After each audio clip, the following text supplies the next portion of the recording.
recording? Okay. 3, 2, 1, and go. What goes on in the mind of a visionary?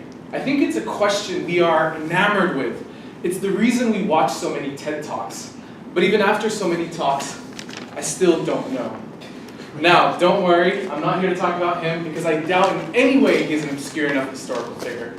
But I'm here to talk about somebody who Kanye owes at least 50% of his musical style towards. James Yancey, a music producer, better known by his stage name J Dilla, was born February 7th. And in 2006, he celebrated his 32nd birthday and the release of his final album, Donuts. Largely considered his most important body of work, it embodies a lifetime of musical brilliance. Hip-hop as a genre of music is born entirely in a digital era. That means techniques such as sampling have been part of the genre since its inception. J Dilla is probably most legendary for his ability to flip a sample. I'm going to play a snippet from drummer Questlove of The Roots. If there's anybody that knows anything about hip-hop, it's going to be this guy. Here's what he had to say about J Dilla's prolific ability to flip a sample. The shortest version is the equivalent of someone solving a 10,000-piece puzzle in record time. He speaks to J Dilla's incredible technical ability to flip a sample. So let's show it. I'm going to play you a snippet from the song I Can't Stand to See You Cry by the Escorts, released in 1974. Hope you enjoy.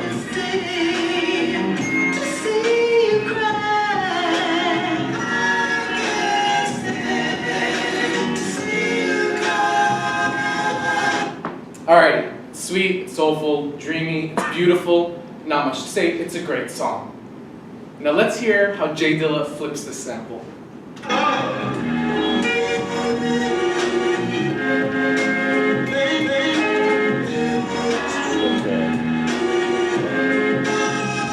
Okay, first of all, shit fucks. He makes it faster, punchier, edgier. Yet he doesn't sacrifice. If anything, he amplifies on the dreamy, ethereal nature of the original sample. As well, you start to see a bit of his fuck that attitude towards music. In his version, completely contrary to what is standard at the time, he samples based off the drums with complete disregard for the melody. He instills a philosophy in music where there are no rules. Let's hear Questlove again speak about the first time he heard J Dilla drum.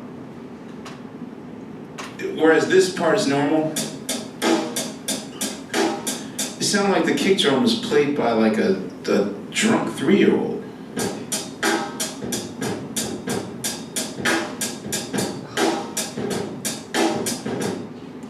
Questlove accredits that moment with single-handedly revolutionizing the way he played the drums. He's very famously quoted as saying, "I didn't know you were allowed to do that." He later goes on to speak about a bit of music technology called quantization. For those of you who don't know, you take a drum beat like do-do-do-do-do. You played it off beat, you played it off rhythm, it doesn't matter. Quantization is very nice, it snaps your drums where you need to be and makes it sound perfect. Producers at the time didn't really think to produce without quantization. They didn't really think about it at all. They just left it on.